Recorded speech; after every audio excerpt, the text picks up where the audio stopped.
a veces, cuando charlo con compañeros, en particular que estudian más cercano a eso, parece que hemos estudiado carreras distintas. De todas maneras, muchos de los conceptos uno los he adquirido durante la carrera, y vamos a intentar dar un paneo lo más completo posible sobre el modelo, que es el modelo que prima, el modelo más importante para explicar el origen del universo, y conocemos con el nombre de Big Bang. Bien, voy a usar muchas veces la evolución del universo, y lo aclaro solamente por las dudas, que eso no tiene nada que ver con la teoría del evolucionismo ni nada parecido. Simplemente evolución se habla como la idea del cambio en el tiempo, la evolución en el tiempo de algo. Voy a intentar introducir algunos conceptos que, y a lo largo de explicar la teoría del Big Bang, voy a tener que nombrar muchas cosas que pueden llegar a ser complejos, por lo cual invito a que me hagan preguntas, principalmente a la gente de Zoom, porque en Instagram no tengo ni idea cómo hacerlo. La gente de Zoom, si me quiere ir consultando a través del chat, no por micrófono porque se hace un lío, pero si me quiere ir mandando cosas a través del chat, voy a intentar responder alguna cosa que no se haya entendido, etc. Bien, entonces, para poder entender mejor de lo que vamos a hablar, hay que explicar o introducir varios conceptos, al menos someramente, y algunos modelos de la física. Dudé si incluirlos al principio o a medida que voy desarrollando la teoría del Big Bang, pero el problema es que muchas veces se van a dar simultáneamente o van a surgir todos juntos, entonces iba a ser como un gran paréntesis en el medio de la exposición. Entonces, por más que al principio va a parecer que no estoy hablando nada del Big Bang, los voy a introducir por separado al principio para que después el resto del desarrollo de la teoría sea más fluido, para poder entender mejor el modelo. Entonces, lo primero sobre lo que vamos a hablar es sobre cómo entendemos hoy la organización jerárquica del universo. Entonces, cómo se entiende la estructura del universo, qué lugar ocupa la Tierra en esa estructura, y nosotros mismos, claro, en ese vastísimo universo. Para eso, voy a mostrar la primera imagen. Me tardó un momentito en cargar. Bien. Entonces, tenemos en primer lugar la Tierra, con su satélite natural, que es la Luna, y la Tierra incluida dentro del sistema solar. Aunque voy a hablar de escalas un poco más adelante, sobre el final de esta introducción, conviene ya ir mencionando algunos tamaños y distancias. Bien, minimizar el chat. Gracias.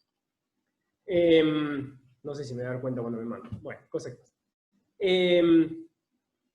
Primero les decía que voy a hablar sobre escalas más adelante, pero conviene ya ir hablando sobre algunos tamaños y distancias. Entonces, para hablar de distancias a nivel astronómico, la unidad favorita que se utiliza es el año luz, que no es una unidad de tiempo como uno podría pensar en un principio, sino que es, por el nombre, año luz, sino que es una unidad de distancia que hace referencia a la distancia que recorre la luz en un año, y que es aproximadamente 9 billones de kilómetros. O 9 por 10 a la 12, algunas cosas las voy diciendo en notación científica, y voy a intentar haciendo la conversión para que se vaya entendiendo. Es un 9 seguido de 12 ceros de kilómetros. 9 billones. Y eso se hace calculando, sabiendo que la velocidad de la luz es 300.000 kilómetros por segundo, en un año recorre 9 billones de kilómetros. Entonces, en estas unidades, por ejemplo, podemos decir que la distancia entre la Tierra y el Sol, que son unos 150.000 kilómetros, son en realidad 8 minutos luz. 8 minutos 20 segundos. Y que la estrella más cercana, que se llama Próxima Centauri, está a poco más de 4 años luz. Y eso lo podemos ver en la imagen. Entonces, como les decía, tenemos la Tierra con la Luna y el sistema solar. De la Tierra al Sol, perdón, tenemos 8 minutos luz. Y después tenemos acá nuestro Sol con las estrellas más cercanas, y la estrella más cercana es Próxima Centauri. Acá parecería que fuese una de estas, pero no lo es, y tiene que ver con que el dibujo es tridimensional, digamos. La estrella más cercana es Próxima Centauri, que es 4,24 años luz.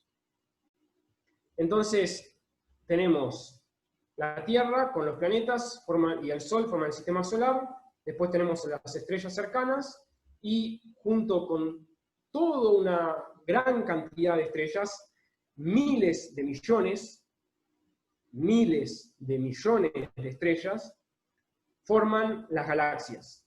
En el caso de la Vía Láctea, que es nuestra galaxia, que es esta, son 100.000 millones de estrellas. 100.000 millones, cada una con sus planetas, satélites, cinturones de asteroides, etc.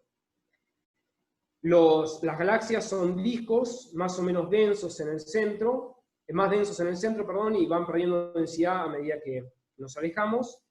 Tiene la nuestra, decía, 100.000 millones de estrellas, y el diámetro, que es la distancia de un extremo al otro, es de aproximadamente 100.000 años luz. Entonces yo les he dicho que el año luz es una unidad de distancia, y que mide el tiempo que tarda la luz, el año luz es la distancia que recorre la luz en un año. Entonces, si la distancia son 100.000 años luz, quiere decir que la luz misma, para llegar de un lado a otro, tarda 100.000 años. Bien, eso es muy importante por algo que voy a introducir después. La luz tarda 100.000 años en ir de un extremo al otro de la Vía Láctea. Y para darnos una idea, se calculan a su vez 100.000 millones de galaxias en todo el universo. Cada una con, por ejemplo, 100.000 millones de estrellas. 100.000 millones de galaxias con 100.000 millones de estrellas. Entonces, las galaxias se agrupan en grupos locales, que se van a llamar clústeres. El nuestro se llama el grupo local, nuestro clúster, no es un nombre muy original, o cúmulo de galaxias, y estos a su vez en superclústeres o supercúmulos. Este es el nuestro, que se llama Laniakea. Acá yo fui olvidándome de marcar dónde estábamos, pero acá estábamos en la Vía Láctea. Acá aparece la Vía Láctea, y en nuestro superclúster estamos acá. Y después tenemos grupos de superclústeres, que acá está nuestro superclúster, que se llama Virgo, y después tenemos todo el universo observable. Bien, la galaxia más cercana a la nuestra se encuentra a 2,3 millones de años luz. 2,3 millones de años luz. O sea que para llegar la luz desde la galaxia más cercana, que se llama Andrómeda, tarda 2,3 millones de años. Entonces, la luz es el ente más veloz del universo, y su velocidad es constante. Esto fue propuesto por Einstein a principios del siglo XX, en 1905, dentro de lo que se conoce como la teoría de la relatividad especial o restringida.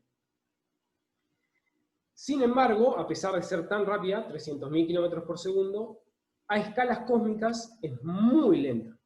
Muy lenta. Fíjense que para la luz llegar desde la galaxia más cercana, tarda 2 millones de años. Para llegar de la estrella, 4 años, bueno, pero para llegar de la galaxia son 2 millones. Y para recorrer del extremo al extremo de nuestra galaxia, son 100.000 años. Pero esto de que sea lenta, nos da, y que tarde tanto tiempo en recorrer, nos da algo insospechado, muy novedoso, que es que la luz en la astronomía le permite ser como un túnel del tiempo. Porque soy capaz de observar lo que sucedió en el pasado y verlo ahora. Porque, fíjense, haciendo más cercano, el Sol, la luz tarda 8 minutos en llegar. Entonces, la luz que me está llegando a mí del Sol, en realidad salió del Sol hace 8 minutos. Entonces, yo cuando estoy mirando la luz del Sol, en realidad estoy viendo al Sol hace 8 minutos. Siendo muy catastrófico, si el Sol explota, voy a tardar más o menos 8 minutos en darme cuenta de que explotó por el fogonazo que hará. Y entonces la luz para llegarme desde Andrómeda tarda 2 millones de años. Entonces lo que yo estoy viendo de Andrómeda pasó hace 2 millones de años. Entonces cuando yo observo, y cuanto más lejos observo, más lejos en el tiempo, más al pasado me voy. Entonces soy capaz de hoy ver, por ejemplo, el nacimiento, el desarrollo y el colapso de una enana blanca, de un tipo de estrella. No es la misma enana blanca, pero las enanas blancas ya, o sea, los tiempos que tardan en pasar esas cosas son miles de años, millones de años. Pero yo soy capaz de verlo todo ahora porque voy viendo distintas estrellas ubicadas en distintos lugares, entonces cosas que ocurren a distintos tiempos. No es mera especulación, yo tengo sustento, soy capaz de ver el desarrollo de una estrella. Bien, eso como primera cosa. Como segunda cosa vamos a hablar sobre lo que es el modelo estándar, el modelo estándar de física de partículas, que es algo para introducirse muchísimo, vamos a ver medio por arriba, y con eso mismo lo que son las interacciones fundamentales y algo sobre escalas en el universo. Bien, entonces, bien. Vuelvo a compartir acá. La idea es, como les decía, hablar sobre el modelo estándar.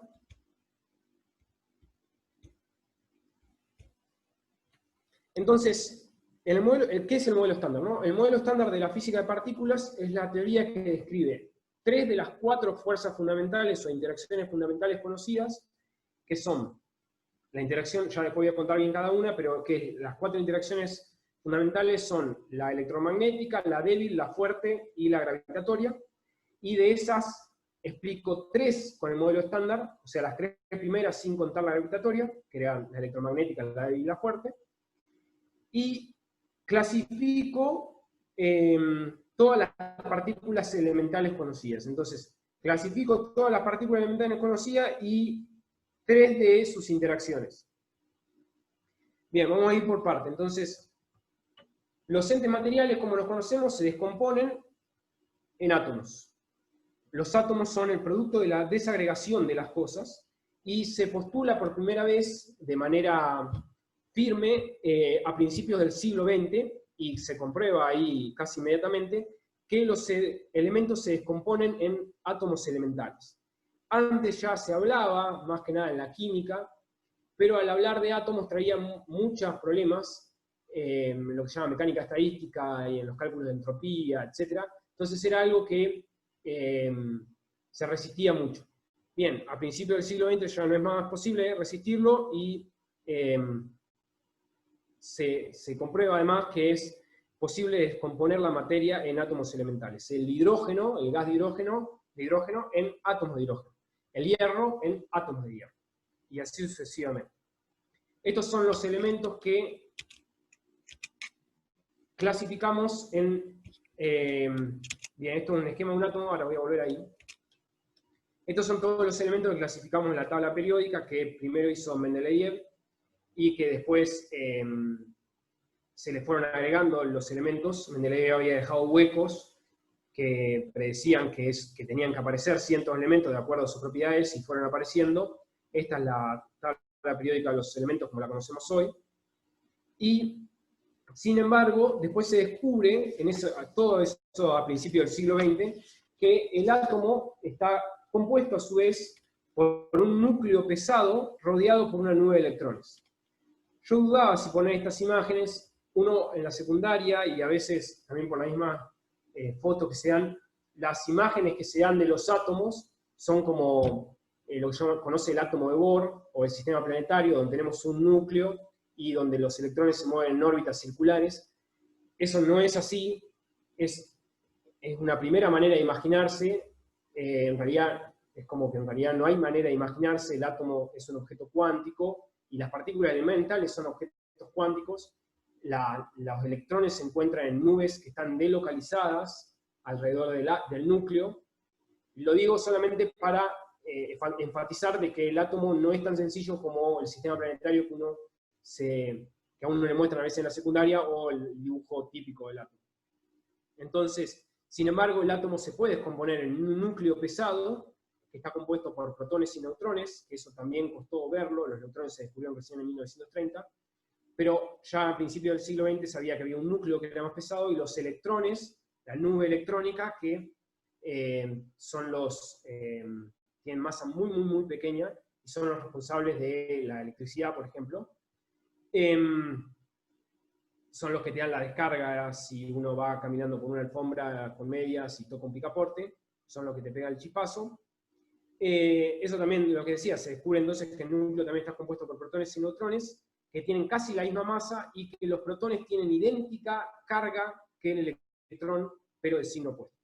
Entonces, digamos, 1930, tenemos 3 partículas elementales, o mejor dicho, que se creían elementales. El electrón lo es, el neutrón y el protón no, pero se tenían 3 partículas que se pensaban elementales, y se pensó que eso era todo. También estaban los neutrinos, sobre los cuales no voy a hablar demasiado, son unos elementos de masa completamente despreciable, cuya masa en realidad se midió hace muy poco, en experimentos muy complejos, y que se ven especialmente en decaimientos radioactivos. Entonces, como les decía, se pensaba que teníamos neutrones y protones nomás, y además de los electrones, pero en 1962 Gell-Mann postula, primero teóricamente, la existencia de quarks, que es una partícula subatómica en las cuales se podrían descomponer los protones y los neutrones. Más tarde se comprueba la existencia, y en el modelo estándar hoy se conocen 6 quarks con sus correspondientes antiquarks. Y acá lo voy a hablar también medio por arriba, pero está bueno. Entonces, tenemos 6 quarks con sus 6 antiquarks. Antiquarks son las antipartículas. Y muchas veces cuando se habla de antipartículas es antimateria, ¿no? Cuando se habla de antimateria se le da como un tono, más en películas de ciencia ficción, como un tono mágico o oscuro, la antimateria. Y no es así, digamos, la antimateria es muy cotidiana, tanto es así que, por ejemplo, la antipartícula, bien, ¿qué es una antipartícula? ¿No? Es una partícula que es idéntica a la partícula en todas sus propiedades, menos en la carga. Entonces, por ejemplo, tenemos un electrón, y la antipartícula se llama positrón, que es idéntica en todo, tiene misma masa, mismo spin, etc., pero carga opuesta. Entonces, le decía que no es algo que está tan fuera de nuestra cotidianidad. El positrón, que es la antipartícula electrón, la podemos encontrar en las bananas. Una banana emite positrones. Y emite cantidades ridículamente chicas igual, pero emite positrones. Eso es porque tiene potasio, y hay un isótopo de potasio. Isótopo es como una variedad de potasio que decae, que se descompone radioactivamente, y en ese proceso de descomposición radioactiva, que se llama decaimiento radioactivo, emite positrones. Entonces tenemos las partículas con sus correspondientes antipartículas. Las antipartículas no viven aisladamente como pueden vivir, o sea, no son estables en largo periodo de tiempo, como puede ser el electrón o el núcleo compuesto por protones y neutrones, pero además los quarks, que sí son partículas, tampoco pueden vivir aisladamente. No son estables. Entonces, acá voy a mostrar Entonces les decía, el núcleo pesado con los electrones, con la nube de electrones. Acá no es la nube, pero bueno, la idea era que ver en estos dibujos que no...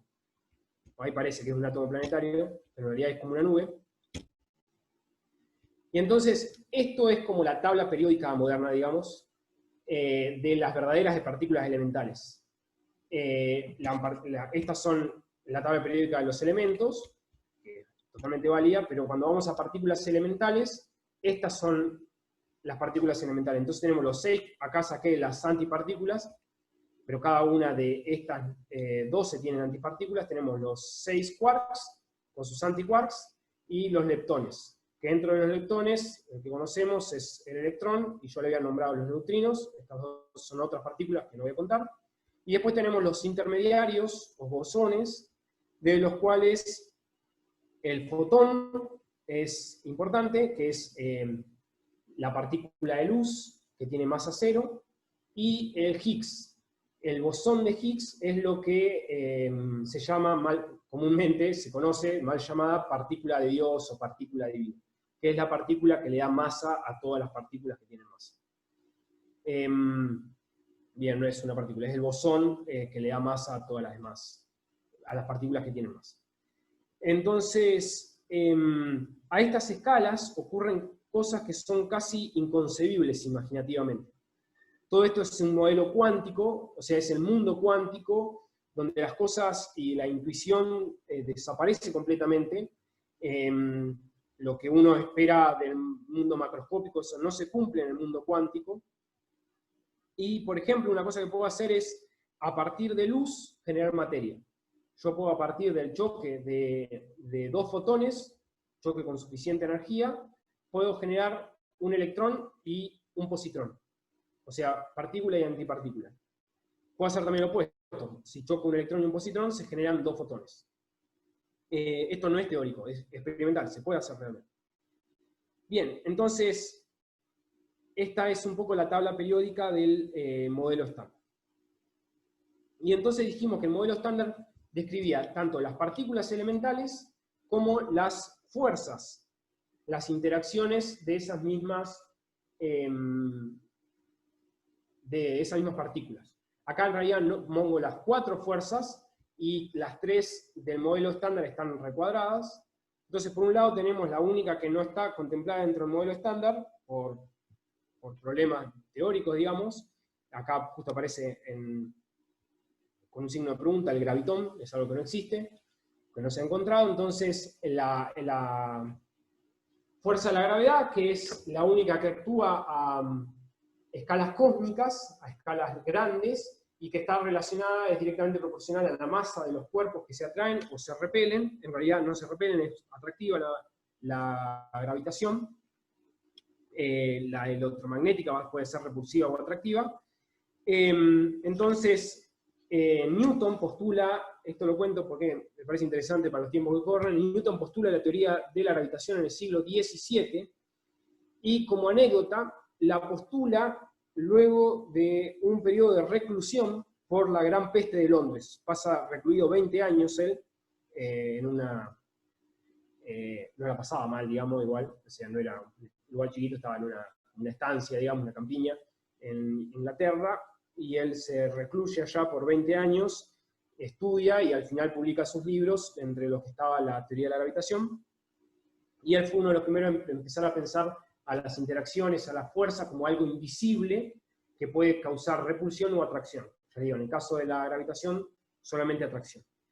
Entonces, después tenemos la electromagnética, que es la responsable de casi todos los fenómenos físicos y químicos de la vida cotidiana, incluso algunos mecánicos, como la interpenetrabilidad, o sea, que yo no puedan atravesar la mesa, tiene que ver también con la fuerza electromagnética, y es la responsable de mantener unidos los electrones, la nube electrónica, con el núcleo. Las cargas opuestas se atraen, el núcleo tenía carga, bueno, no lo había dicho, pero había dicho que eran indistintas las cargas, la carga del núcleo es positiva, la carga de la nube es negativa, y eso mantiene la estabilidad del átomo. Después tenemos la fuerza fuerte, que es la que mantiene unidos los quarks dentro del protón y del neutrón, o sea, los protones y les había dicho que estaban unidos, formados por quarks. Eso hace que estén así unidos por la fuerza fuerte. El rango de acción es ínfimo, es 10 a la menos 15 metros. 10 a la menos 15 metros quiere decir 0,14 ceros 1. Y eso entonces es muy chiquito. Ahora igual voy a mostrar algo de escalas. Y la débil, no voy a explicar nada casi la débil está relacionada con unos procesos de decaimientos radiactivos. Bien, entonces, conviene entonces terminar la introducción con un breve paneo sobre escalas. Esta es una de las figuras más importantes, que hubiera estado bueno que pudieran ver todo. Entonces acá muestro, por ejemplo, la escala normal, el metro. Después tenemos un grano de arena, que es 5 por 10 a la menos 4. Esto sería 0.5 milímetros, medio milímetro. ahí empiezo a poner los ceros, yo lo voy diciendo en científica, pero ahí se ven los ceros, y voy a hacer unas comparaciones importantes. Entonces después tenemos las moléculas, que tenemos 1 por 10 a la 10, angstrom se llama, 1 por 10 a la menos 10 metros, eso se llama angstrom. Después tenemos el núcleo, que eso es a la menos 15, debería ser, ahí no voy a contarlo, pero es lo que se llama la unidad del Fermi, creo que ahí está puesto a la menos 16, más o menos lo mismo. Eso es, de nuevo, a la menos 16, quiere decir 0,1501, y después el quark, que es a la menos 19 metros. Y voy a guardar como esa idea, ¿no? 10 a la menos 19 metros. Ahora después volvemos. Entonces, yendo para el otro lado, tenemos la Tierra, que tiene 12.000 kilómetros de diámetro. La distancia entre la Tierra y el Sol son 150.000 kilómetros. Acá están metros. Y después, acá tenemos puesta en metros, yo le he dicho el radio en años luz. Bueno, este número gigantesco. Y así sigo creciendo, y lo importante que les quería mostrar es que la diferencia que existe de tamaño, y esto es muy, muy importante, después lo voy a volver a traer, la diferencia de tamaño que existe entre una partícula elemental como el quark y una manzana, aunque esto lo voy a volver a decir después, porque no nos parece intuitivo, pero la diferencia que existe, diferencia de escala que existe entre la partícula elemental, uno piensa que las cosas chiquitas no son tan chiquitas como realmente lo son. Entre un quark y una manzana, la diferencia de escalas es menor que la diferencia de escalas entre la manzana y todo el universo observable. ¿Está? Cuando digo que el quark es chiquito, es muy chiquito. Bien. Entonces vamos a entrar en cosmología. Lo primero que vamos a hacer es tratar, ¿vamos bien? El primer modelo cosmológico, que fue como es el modelo cosmológico más antiguo, que fue cambiando algunas cosas a lo largo del tiempo, yo lo voy a contar en términos generales, y que se refritó, o sea, se fue transformando y volviendo a servir hasta 1950 más o menos, y después les voy a contar por qué. Entonces, el modelo es el modelo del estado estacionario, que se puede remontar incluso hasta antes de Aristóteles, pero Aristóteles es uno de los que más habla de eso, que o sea, plantea bien un modelo cosmológico. Acá está el modelo de las esferas celestes. Ya digo, esto además fue cambiando a lo largo del tiempo. Este incluso puede ser de la época de Ptolomeo, que es mucho posterior. Pero entonces se remonta hasta la antigua Grecia, al modelo estacionario, y básicamente lo que propone es un universo que ha existido siempre, que es y siempre ha sido, digamos. Es y siempre fue. Y que no sufre cambios. O sea, los cambios son aparentes o son muy chicos. Tenemos el universo es estático en gran escala, es muy estático. Las estrellas están fijas en una esfera, que se llama la esfera de las estrellas, o en varias, y todas ellas se mueven juntas en movimiento circular, y lo único que sí que hacen otro movimiento que es más errante son los planetas, y que de hecho, de ahí viene la palabra planeta viene del griego planetes, que significa errante, y entonces tenemos las estrellas fijas y los planetas errantes, y un universo que es y que siempre fue.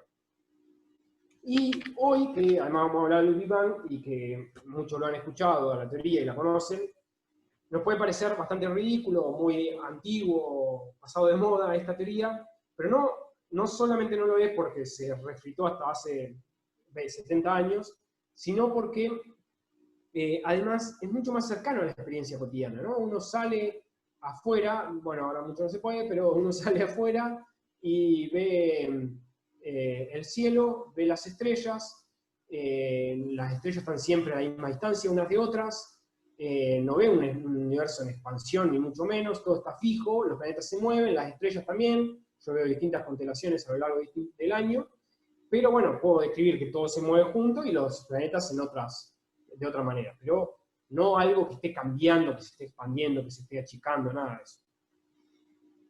Entonces le decía que esto llegó hasta mediados del siglo XX, con físicos como Hoyle, que después lo voy a nombrar, y Gold, donde obviamente no se habla de lo mismo, no se habla de esferas celestes, ni mucho menos.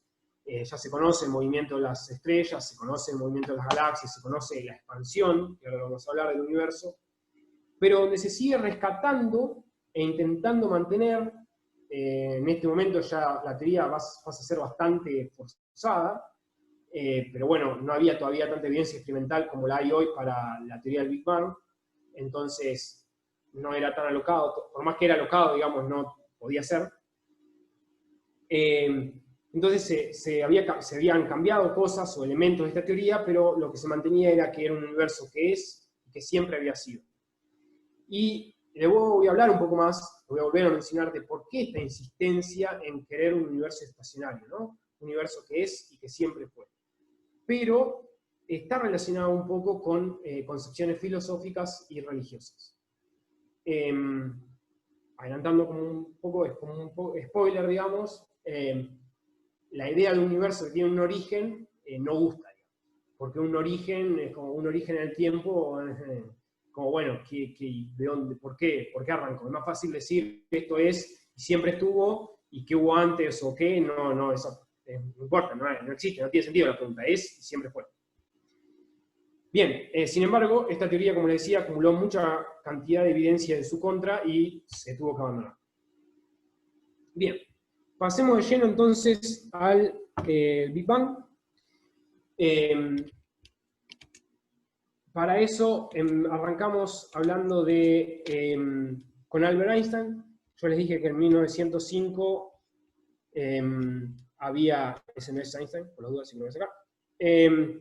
Einstein formula la relatividad especial, que es o restringida, que es una parte de la teoría grande de él, que se llama relatividad general, en 1905, la relatividad general en 1915, que la aplica al universo en su conjunto. Es una teoría muy compleja, que de hecho no se estudia dentro de la carrera, para darles una idea, digamos, ¿no? Se estudia la teoría de relatividad especial, pero la teoría de relatividad general no se estudia como una materia obligatoria dentro de la carrera en física. Existe una materia optativa que se llama Introducción a la relatividad general, y que uno después, si se dedica a eso, tiene que seguir profundizando. Entonces, la aplican al estudio del universo en su conjunto. Sitter y Friedman desarrollan la teoría de Einstein en un universo dinámico. Esto simplemente lo voy nombrando para mencionar nombres importantes de la época. Y es una idea, la de un universo dinámico, en cambio, que se puede estar expandiendo, por ejemplo. Una idea que resultó corroborada ahora sí, por Hubble. Está un poco pixelada la foto, pero es original, por eso es bastante vieja. Corroborada en 1929, cuando Hubble formula la ley que lleva su nombre, la ley de Hubble, a partir de estudiar la luz proveniente de Andrómeda, de la galaxia de Andrómeda, que en ese momento no se sabía que era otra galaxia, se pensaba que era un cúmulo de estrellas. Estudiando lo que se conoce hoy como, que no voy a poder contar mucho, pero que es el corrimiento al rojo de la información, de la luz que me venía de Andrómeda, que le venía de Andrómeda, concluye entonces que el universo está en expansión y que las galaxias, esto es lo más importante, ¿no? En 1929, Hubble concluye que el universo está en expansión y que las galaxias se apartan unas de otras con una velocidad que es proporcional a su distancia. Entonces, ¿qué tenemos acá? 1929, tenemos un universo que se está expandiendo. Sin embargo, en 1927, Georges Lemaitre, un sacerdote belga, físico, propuso su teoría se llamaba en ese momento la teoría del átomo primitivo. A ver si tengo algo. No. La teoría del átomo primitivo, que después de ser reformulada por George Gamow en 1948, se conoce como la teoría del Big Bang o gran explosión. Y acá quiero rescatar también dos elementos. Primero, que fue en 1927, que fue antes de Hubble, y de que Hubble descubriera la expansión del universo, y que fue un sacerdote. Y eso a veces no es conocido, y después voy a hablar un poquito más sobre eso. Entonces, según esta teoría, hace unos 15.000 millones de años, 15.000 millones de años, toda la materia y la energía del universo estaba concentrada en condiciones de enorme densidad y temperatura, y experimentó una expansión que seguía, yo esto igual después lo voy a volver a contar, que seguía una sucesiva disminución de temperatura y de concentraciones, produjo una radiación que todavía debería observarse en la actualidad. Entonces teníamos todo concentrado en una porción del espacio extremadamente pequeña. Eso se expande y se empieza a enfriar, se dilata, y con esa expansión tiene que crear una radiación fósil, se predice que tiene que crear una radiación fósil que tiene que ser capaz de ser detectable, una radiación que yo tengo que poder medir. Y eso fue una de las grandes, fue la herida de muerte, digamos, de la teoría del estado estacionario, porque en 1964 Arnold Penzias y Robert Wilson lograron detectar lo que se llama el fondo de radiación de microondas, que es un fondo de radiación isotrópico que es igual, que es isotrópico, que es de todo el espacio, y eso no está acá. Esa es una foto de lo que se puede ver del espacio, y que es isótropo, digamos que está distribuido más o menos homogéneamente, o igual en todos lados, y que es un fósil del Big Bang, de esa radiación que tiene que haber quedado al Big Bang, que se predijo teóricamente y después se pudo medir. Es interesante que se midió sin querer, digamos, estaba haciendo antenas que miden ondas de radio, y nada, ajustando para poder agarrar más rango, etcétera, encontraron un ruido a una determinada frecuencia y no lo podían sacar, toquetearon todo hasta que, y bueno, ¿no? Al final no era o sea, pensaron que era un ruido de interferencia, y no lo era una medida real, y bueno, ganaron el Nobel 10 años después. Entonces, la detección, le decía, fue en 1964, y es una teoría, la del Big Bang, que además de por esto, de la radiación del fondo de microondas, también se encuentra avalada por las predicciones acerca de la abundancia relativa de los elementos ligeros. O sea, de la relación que tiene que haber entre los átomos de hidrógeno y helio. Eso se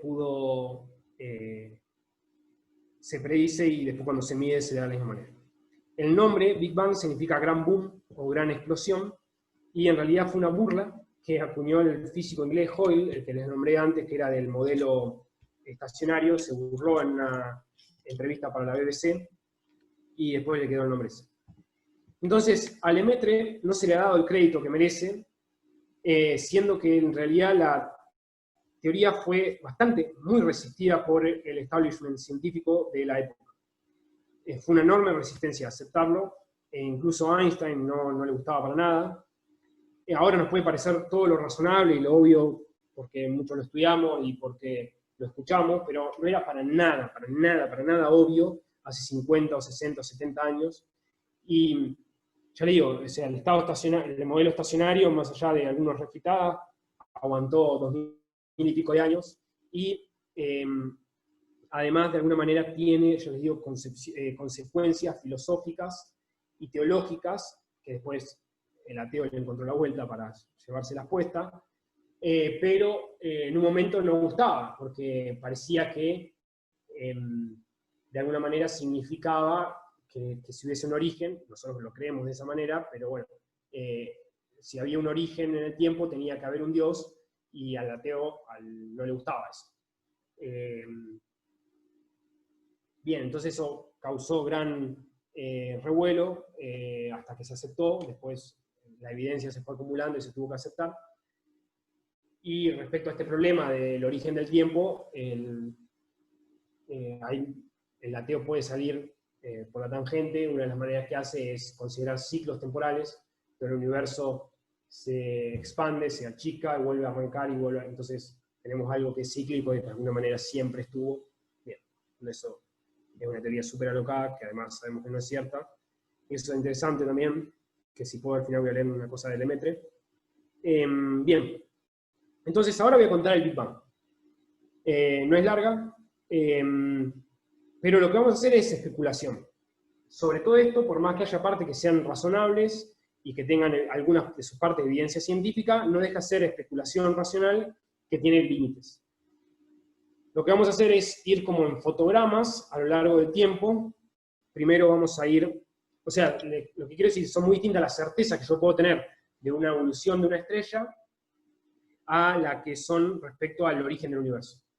Entonces, lo que vamos a hacer es, voy a seguir un librito de John Guitton, que se llama Dios y la ciencia, y a pesar de que tiene algunos puntos controversiales a nivel filosófico, que Artigas, que es otro filósofo que me gusta mucho, que es filósofo de la ciencia, físico también y sacerdote también, doctor en teología y doctor en física, bueno, él le critica desde el punto de vista filosófico. Desde el punto de vista científico hace un muy buen trabajo de divulgación y cuenta muy bien la teoría del Big Bang. También hay otro librito muy bueno que se llama Los primeros 3 minutos del universo, de un premio Nobel que se llama Stephen Wagner.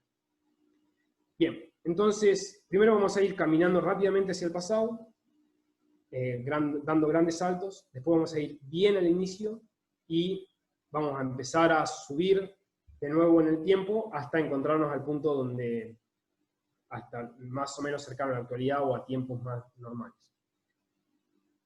Bien. Entonces, vamos a empezar el recorrido con algo concreto. Acá ustedes no lo ven, pero mi silla tiene hierro en el respaldo. Entonces voy a empezar contando la historia del hierro en mi silla, ¿no? Entonces, hace pocos años, tal vez cientos de años, ese hierro se ocultaba tras el mineral bruto en el corazón de una roca. Antes de ser desenterrado por el golpe de un pico, dicho de una manera un poco poética, el bloque de hierro que dio origen a esta silla llevaba allí, en esa montaña, miles de millones de años, prisionero de la piedra ciega. Entonces, el metal de esta silla, el hierro de esta silla, es tan antiguo como la Tierra misma, y acá empezamos a hablar de periodos temporales, cuya edad hoy es estimada en 4.500 millones de años. 4.500 millones de años. Entonces, esperen que me fijo a ver si tengo alguna otra imagen. Está bien. Entonces, decía 4.500 millones de años. El núcleo de hierro es el elemento más estable del universo, y podemos entonces proseguir nuestro viaje al pasado hasta ese tiempo en el que la Tierra y el Sol no existían todavía. Sin embargo, el hierro de la silla sí existía, ya estaba allí, flotando en el espacio interestelar, en forma de una nube que contenía una gran cantidad de elementos pesados. Elementos pesados son, por ejemplo, todos los metales conocidos. Necesarios todos ellos para la formación de nuestro sistema solar. Ahora, ¿de dónde venía esa nube? Esa nube venía de una estrella, un sol que existía mucho antes que el nuestro y que explotó hace 10 o 12.000 millones de años. Para que se den una idea, yo había dicho que la edad del universo era 15.000 millones de años. La edad de esta primera estrella es 10 a 12.000 millones de años, y la edad de la Tierra es 4.500 millones de años. Entonces, en ese momento en el que explota esta estrella, el universo estaba constituido esencialmente por inmensas nubes de hidrógeno que se condensaban, se calentaban y acababan por encenderse y formar estas primeras estrellas gigantes. En cierto modo, estas estrellas, que eran de hidrógeno y helio, pueden ser comparadas a gigantescos hornos destinados a fabricar los núcleos de los elementos más pesados que son necesarios para la ascensión de la materia hacia mayor complejidad. Entonces teníamos solamente helio e hidrógeno, que son los elementos más simples, y se juntan en estas grandes y gigantescas estrellas donde en el centro, en el núcleo, se hace un horno donde se cocinan los núcleos de los elementos pesados. Al final de su relativamente breve vida, breve en tiempos cosmológicos, apenas algunas decenas de millones de años, decenas de millones de años, son un montón de años, pero en tiempos cosmológicos son nada, porque estamos hablando de miles de millones de años. De nuevo, es difícil, ¿no?, imaginarse miles de millones de años. El hombre vive solamente 60, 80 años, 100 años, digamos, el tiempo humano. El tiempo del hombre sobre la Tierra, 10.000 a 12.000 años. Estamos hablando de miles de millones de años. Entonces, estas estrellas gigantes explotan y lanzan al espacio interestelar los materiales que van a servir para fabricar otras estrellas más pequeñas, llamadas estrellas de segunda generación, que son, por ejemplo, nuestro Sol, los planetas y los metales que contienen los planetas. Entonces, esta silla, como todo lo que se encuentra en nuestro planeta, no es más que el residuo engendrado por la explosión de esta antigua estrella de hace 10.000 a 12.000 millones de años. Entonces, ahí vamos a hacer un parate, en ir para atrás, y vamos a saltar directamente al principio. Entonces teníamos esta estrella gigante, formada de helio y hidrógeno, donde se cocinaron los elementos pesados, explotan, se forman otras estrellas, que esas estrellas dan lugar, se forman otras estrellas como nuestro Sol, y al mismo tiempo se forman los planetas. Entonces, ¿qué más se puede decir sobre el hierro de la silla? Hay que irse mucho más atrás, hasta el principio, hasta el origen mismo del universo. Nos encontramos entonces 15.000 millones de años atrás, y vamos a ver que vamos a pasar de hablar de miles de millones de años a millonésimas de segundo, o mucho menos que millonésimas de segundo. La millonésima parte de la millonésima parte de la millonésima parte de un segundo. Entonces, los modelos nos dice, el modelo del Big Bang, que el universo surgió de una gigantesca explosión que provocó la expansión de la materia. Todavía hoy podemos observarla, esta expansión, por ejemplo, en las galaxias que continúan alejándose unas de otras, y es lo que, por ejemplo, hizo Hubble en 1921. Entonces, los astrofísicos toman como punto de partida las primeras millonésimas de segundo que siguieron a la gran explosión. Nos vamos a encontrar, eso sí, esta imagen se las podría haber puesto antes. Entonces, acá era yendo para atrás, la formación de las galaxias y de las estrellas, pero ahora vamos a empezar desde el principio. Esta imagen es media caricaturesca, y sin embargo es de una fuente muy buena, es del CERN, del Gran Colisionador de Hadrones, que se encuentra en Ginebra, en Suiza, la máquina de Dios, digamos, como se la conoce. Entonces tenemos, está un poco pixelada, eso es lo único malo, algo capaz que se llega a ver. Entonces tenemos el Big Bang, y vamos a empezar a partir de 10 a la menos 43 segundos después del Big Bang. ¿Qué hay acá? Nada, o sea, se llama el tiempo de Planck, las 10 a la menos 43 segundos, y no se puede saber nada antes que eso. 10 a la menos 43 segundos, ¿no? O sea, es 0,42 ceros, 42 ceros, 1. Entonces, eso se conoce el tiempo de Planck, no vamos a hablar del el tiempo de Planck, el muro de Planck. Antes de eso no vamos a decir nada, vamos a empezar ahí. La física, de hecho, no puede decir nada de lo que pasa antes de los 10 a la menos 43 segundos. Sería bueno hablar un poco de eso, pero para no irnos demasiado en tiempo, vamos a dejarlo ahí. Entonces, empezamos acá, en este tiempo que es fantásticamente pequeño, el universo entero, con todo lo que va a contener más tarde, las galaxias, los planetas, la Tierra, los árboles, las flores, la silla, todo está contenido en una pequeñez inimaginable. 10 a la menos 35 metros. Ustedes acuérdense que yo decía que el quark, que era algo inimaginablemente pequeño, era 10 a la menos 19. Ya tenemos 10 a la menos 35. Es decir, miles de millones de veces más pequeña que el núcleo del átomo. El núcleo del átomo era 10 a la menos 15. O sea, tenemos 20 órdenes de magnitud, 20 ceros de diferencia. con los 10 a la menos 35 metros, ahí no aparece, 10 a la menos 35 metros, que es lo que tiene la esfera esta. La densidad de la esfera y el calor de este universo original alcanzan magnitudes que la mente no puede captar. La temperatura es desmesurada, 10 a la 32, 1 con 32 ceros. Para que se dé una idea, el Sol, uno puede darse cuenta que es muy, muy caliente, es 20 millones. 20 millones es 2 por 10 a la 7, y acá estamos hablando de 10 a la 32. De casi 20 órdenes, 15, 25 órdenes de magnitud de diferencia. Entonces, estamos aquí frente al muro de la temperatura. Yo les hablé del muro de Planck, el muro del tiempo también, el tiempo de Planck, y entonces también tenemos un muro de la temperatura, una frontera de calor extremo más allá de la cual la física como la conocemos se desmorona. La energía del universo naciente es monstruosa. Y por lo que se refiere a la materia, si podemos en realidad usar esa palabra, de hecho acá tiene cosas medias extrañas, signos de pregunta, etc.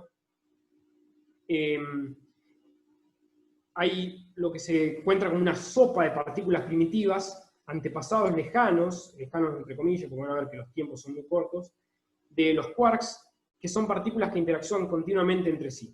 No hay todavía diferencia alguna entre esas partículas primarias, son todas iguales, es una sola misma partícula, y interactúan todas de la misma manera.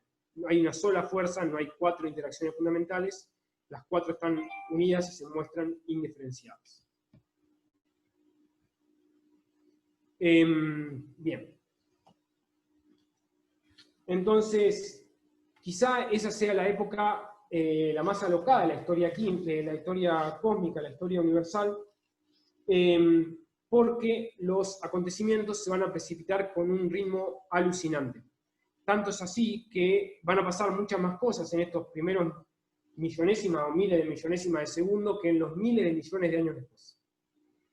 Entonces, después del instante original, bastaron unos miles de millones de segundos para que el universo ingresara en una fase extraordinaria que se conoce como la era inflacionaria. Durante esa época fabulosamente breve, que se extiende de... ahí no está. Bueno, justo acá se ve, esta empieza justo después de eso, esta imagen. La era inflacionaria empieza de 10 a la menos 35 a 10 a la menos 32, acá dice era inflacionaria termina. En ese momento, en ese tiempo que es extremadamente corto, la era inflacionaria, el universo va a inflarse con un factor de 10 a la 50. Su longitud característica pasará del tamaño de un núcleo de átomo al de una manzana de 10 centímetros de diámetro. En otros términos, esta expansión es mucho más importante que la que vendrá posteriormente.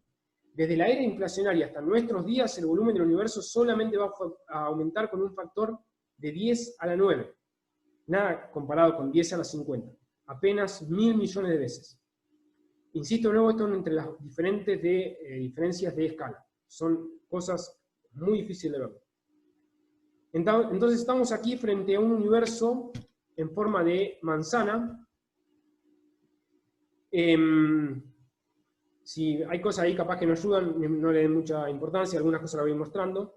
Entonces, el reloj cósmico indica 10 a la menos 32 segundos, la era inflacionaria acaba de terminar, como les decía, y en ese instante no existe más que una sola partícula, a la que los astrofísicos han dado el nombre poético de partícula X, que está por aquí, justo antes de este nuevo salto.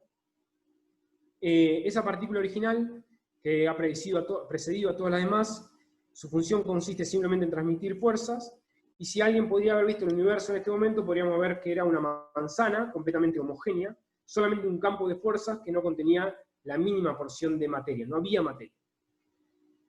Bien, entonces seguimos, 10 a la menos 31 segundos. Fíjense cómo estamos pasando, de 10 a la menos 43 segundos, a 10 a la menos 32, a 10 a la menos 31. Estamos hablando de tiempos ridículamente cortos.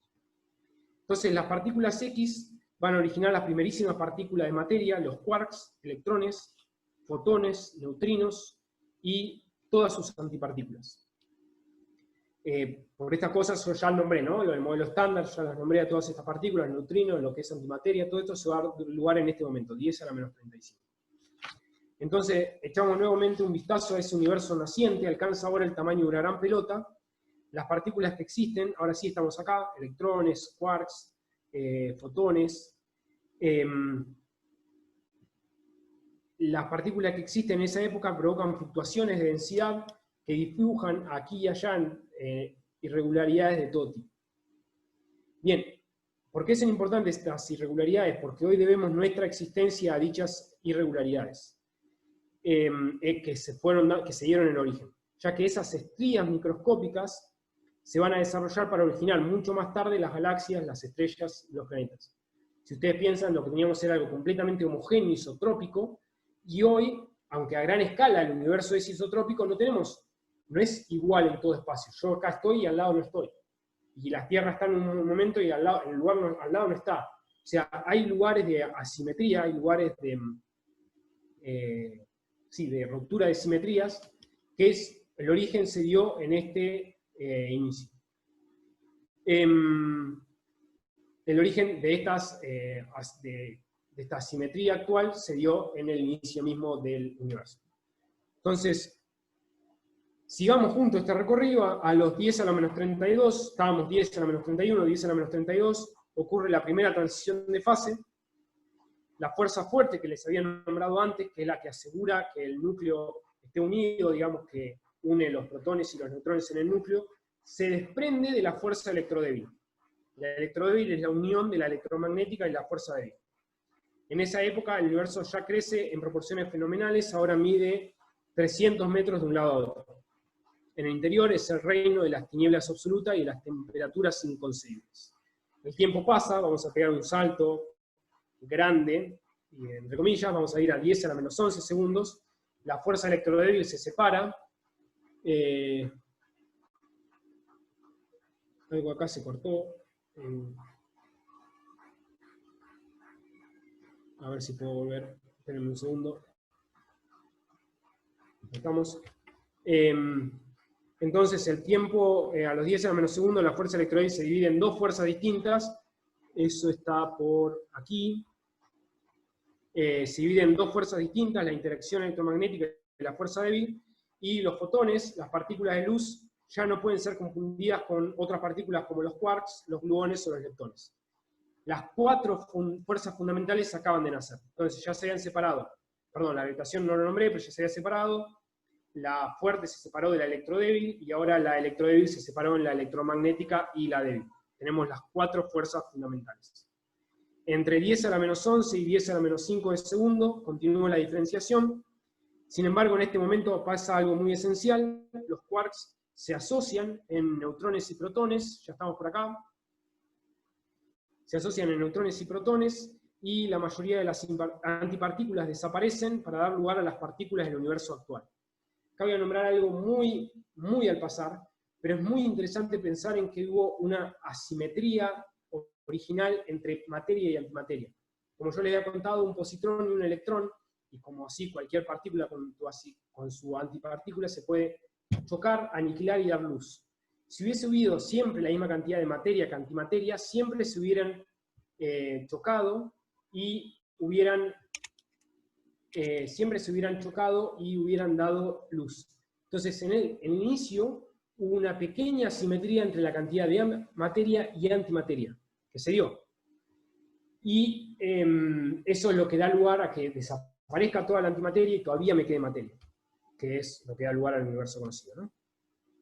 En el curso de la 10.000ª de fracción de segundo, las partículas elementales son entonces engendradas en un espacio que acaba de ordenarse. El universo continúa dilatándose y enfriándose cerca de 200 segundos después del instante original. Ya casi termino, ya estamos llegando al final. 200 segundos después del instante original, las partículas elementales se juntan para formar los isótopos de los núcleos de hidrógeno y de helio. Y acá ya nos unimos con lo que he dicho antes, ¿no? Entonces el mundo tal cual lo conocemos ocupa progresivamente su lugar. Y acá a los 200 segundos se forman los átomos de hidrógeno y de helio, y acá ya nos unimos con lo que yo había ido contando en reversa, ¿no? De esas primeras estrellas que se habían formado de hidrógeno y de helio, de hidrógeno y de helio, que después iba a dar lugar a los núcleos pesados. Entonces ahí ya nos juntamos, ahora yendo desde el inicio hasta ahí, tenemos los mismos átomos de hidrógeno y de helio. Entonces, la historia que hemos recorrido ha durado alrededor de 3 minutos, y a partir de allí las cosas se moverán mucho, mucho más lentamente. Durante millones de años todo el universo será bañado por las radiaciones y un plasma de gas turbulento. Hacia los 100 millones de años, las primeras estrellas que les había comentado se formarán en inmensos torbellinos de gas. Como dijimos antes, los átomos de hidrógeno y de helio se fusionarán en su corazón para dar origen a los elementos pesados que encontrarán su camino sobre la Tierra mucho más tarde, miles de millones de años más tarde.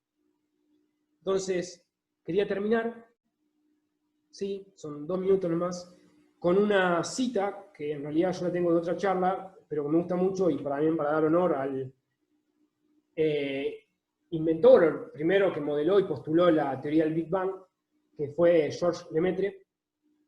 En 1933, en un congreso, en el cuarto Congreso Católico de Malinas, dedicado a la cultura católica y las ciencias positivas, él dijo, y lo digo porque me parece importante, y también está de alguna manera relacionado con esto de que,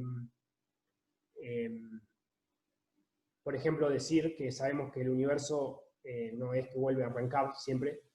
Entonces, bueno, lo leo, le dejo que hable. Dice, el científico cristiano debe dominar, habla sobre el científico cristiano, perdón. El científico cristiano debe dominar y aplicar con sagacidad la técnica especial adecuada a su problema. Tiene los mismos medios que su colega no creyente, también tiene las mismas libertades de espíritu, al menos si la idea que se hace de las verdades religiosas está a la altura de su formación científica. Sabe que todo ha sido hecho por Dios, pero sabe también que Dios no sustituye a sus criaturas. La actividad divina omnipresente se encuentra por doquier, esencialmente oculta. Nunca se podrá reducir el ser supremo a una hipótesis científica. La revelación divina no nos ha enseñado lo que éramos capaces de descubrir por nosotros mismos, al menos cuando esas verdades naturales no son indispensables para comprender la verdad sobrenatural. Por tanto, el científico cristiano va hacia adelante libremente, con la seguridad de que su investigación no puede entrar en conflicto con su fe. Incluso, quizá, tiene una cierta ventaja sobre su colega no creyente. En efecto, ambos se esfuerzan por descifrar la múltiple complejidad de la naturaleza en la que se encuentran sobrepuestas y confundidas las diversas etapas de la larga evolución del mundo.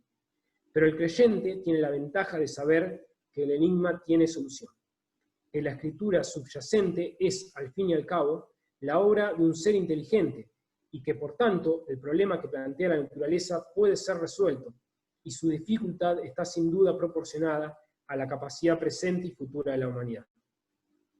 Probablemente, esto no le proporcionará nuevos recursos para su investigación, pero contribuirá a fomentar en él ese sano optimismo sin el cual no se puede mantener durante largo tiempo un esfuerzo sostenido. En cierto sentido, el científico prescinde de su fe en su trabajo, no porque esa fe pudiera entorpecer su investigación, sino porque no se relaciona directamente con su actividad científica. Muchas gracias.